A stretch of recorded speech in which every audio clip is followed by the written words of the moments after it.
اور آخری پوائنٹ آپ کا کہ یہ لوگ تو سارے کرپٹ ہیں تو ان اور خان صاحب تو بڑے صاف ستھرے ہیں.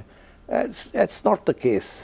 معذرت کے ساتھ بالکل آنیسٹلی جو کرپشن کے پی میں ہوئی ہے پی ٹی آئی نے کی ہے, اور جو کرپشن خان صاحب کی ایکسٹینڈڈ فیملی نے کی ہے, وہ کچھ چھپی بھی بات نہیں ہے. جو پنجاب کے اندر جو ہو رہا تھا Buzdar and the friends of the بیگم, اب رہنے دینا اس بات کو.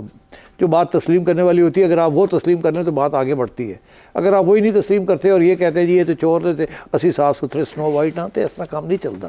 اگر آپ ہوتے تو شاید things might have been better, but your government, P T I government has not been like that.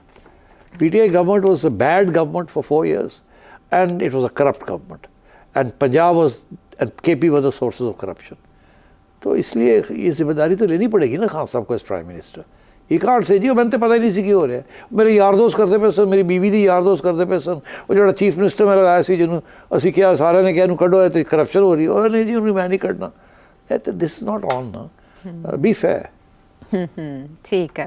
اب شانگلہ سے فضل ہادی. پچھلے کئی پروگراموں میں آپ نے پاکستانی معیشت کے لیے بہت برا عکس دکھایا تھا, لیکن ابھی سٹی صاحب ہم نے اپنی توقعات کو سی پیک کے پروجیکٹس کے ساتھ لگا دیے ہیں, جس کا فرسٹ پیز مکمل ہو چکا ہے اور سیکنڈ پیز پہ ابھی کام جاری ہے, اور پھر اس کے بعد تھرڈ پیز ہوگا. اور خاص طور پر اس پروجیکٹ کو تو اکنامک گیم چینجر کہا گیا ہے, کیونکہ اس میں انڈسٹریل زون شامل ہے جس میں یہاں پہ انڈسٹریز لگے گی, اور پھر اس کے بعد چائنا سے بلینز آف ڈالرز کی انویسٹمنٹ آئے گی, اور ہمارے پروڈکٹس کے اوپر چائنیز لیبلز لگیں گے, اور اس طرح ہمارے ایکسپورٹ میں تیزی آئے گی. اب یہاں پہ سب سے اہم سوال یہی ہے کہ کیا سٹی صاحب آپ کو پاکستانی معیشت کے لیے کچھ اچھے دن بھی نظر آتے ہیں سی پیک کے پروجیکٹس مکمل ہونے کے بعد؟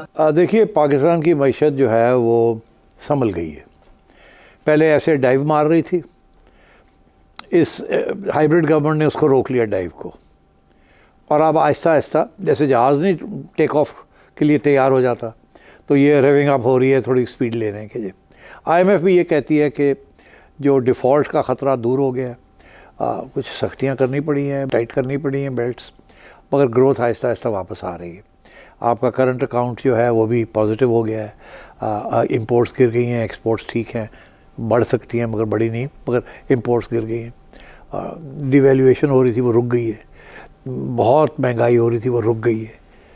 ابھی تو کہہ رہے ہیں کہ مہنگائی کا 2% سے بھی اوپر نہیں ہے اس وقت. تو انڈیکیٹرز تو اچھے ہیں.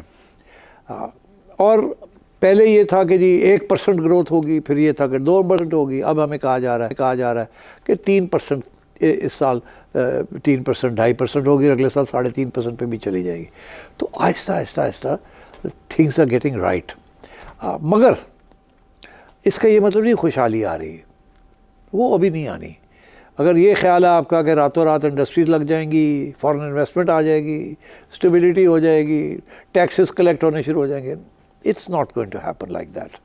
البتہ یہ ہے کہ قطرہ قطرہ در سمندر. مگر اگر ہندوستان کے ساتھ یہ ٹینشن رہی, جو کہ ہندوستان کی کوشش ہے کہ اب یہ سارا وقت یہ ٹینشن رہے, ان کا یہ خیال ہے کہ اگر یہ ٹینشن رہے گی کسی وقت جنگ چھڑ سکتی ہے, تو پاکستان کو اپنے ڈیفنس الرٹنس اور سیکیورٹی کے اوپر اور پیسے خرچ کرنے پڑیں گے.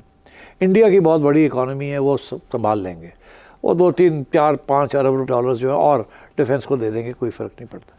ہمارے لیے پرابلم, اور ابھی already military has asked for an increase. وہ کہتے ہیں کہ ہمارے ڈیفنس بجٹ کے لیے پیسے اگلے بجٹ میں دیں ہمیں. ظاہر ہے پیسے خرچ ہو گئے نا اب, اس کے باوجود کہ چائنا آپ کو ادھار پہ دے رہا ہے بہت کچھ, ہتھیار بھی دے رہا ہے سب کچھ, مگر at the same time I think اب ٹائٹ تو کرنا پڑے گا. آج کی خبر تھی کہ فیڈرل گورنمنٹ نے کچھ پیسے کاٹ لیے ہیں پروونسز کے نیشنل فائنانس کمیشن ایوارڈ کے. وہ کہہ رہے ہیں کہ آپ نے یہ پیسے دینے تھے, یہ پیسے دینے تھے, آپ نے دیے نہیں, ہم نے آپ کے پہلے ہی پیسے ہی کاٹ لیے جو ہم نے آپ کو دینے ہیں, اس میں سے ہم نے کاٹ لیے. اور اب پروونسز کے اوپر بھی پریشر آئے گا کہ آپ مہربانی کریں, پیسے جتنے پہلے ملتے تھے نہیں ملیں گے, ہم نے ڈیفنس کو دینے ہیں, یا پھر ٹیکسز اور بڑھانے پڑیں گے, جو کہ آلریڈی لوگ رو رہے ہیں اس کے اوپر. اور تو میں سمجھتا ہوں کہ بیلٹ ٹائٹننگ کا پھر وقت آ گیا ہے, اور ہو سکتا ہے کہ گروتھ جو ہے وہ تھوڑی دیر کے لیے رک جائے. اس کی وجہ یہ ہے کہ ڈیولپمنٹ جو ہے, جو ایکسپینڈیچر جو ڈیولپمنٹ کے لیے ہوتا ہے وہ کم ہو جائے گا, کیونکہ ڈیفینس کے لیے جانا پڑے گا. ڈیولپمنٹ ایکسپینڈیچر جو ہوتا ہے وہ پروڈکٹیو ہوتا ہے, ڈیفینس ایکسپینڈیچر ان پروڈکٹیو ہوتا ہے. It's like consumption. تو we'll have to give another billion I think to the defence of Pakistan. اور اب تو اس پہ کوئی شک ہی نہیں ہے نا کہ you need to do that. جو دشمن ہے وہ تو کہہ رہا ہے کہ میں تو کسی وقت چڑھائی کر سکتا ہوں, اینڈ اس کی تیاری کر رہا ہے وہ. سو آئی تھنک اکانومی اسٹیبل ہو گئی ہے. اب چڑھنے لگی تھی تو یہ ایشو انڈیا کے ساتھ کھڑا ہو گیا ہے, جس کی وجہ سے اب پھر سٹالنگ ہو جائے گی, اور اب ریسورسز جو ہیں ڈیفینس میں دینے پڑیں گے.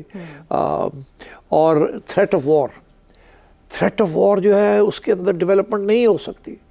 کوئی پیسہ لگانے کے لیے تیار نہیں ہوگا اگر یہی فکر ہوگا کہ جی کسی وقت بھی انڈیا کے ساتھ جنگ ہو سکتی ہے. آپ نے دیکھا کووڈ کے زمانے میں اچھے خاصی چیزیں بند ہو گئی تھیں.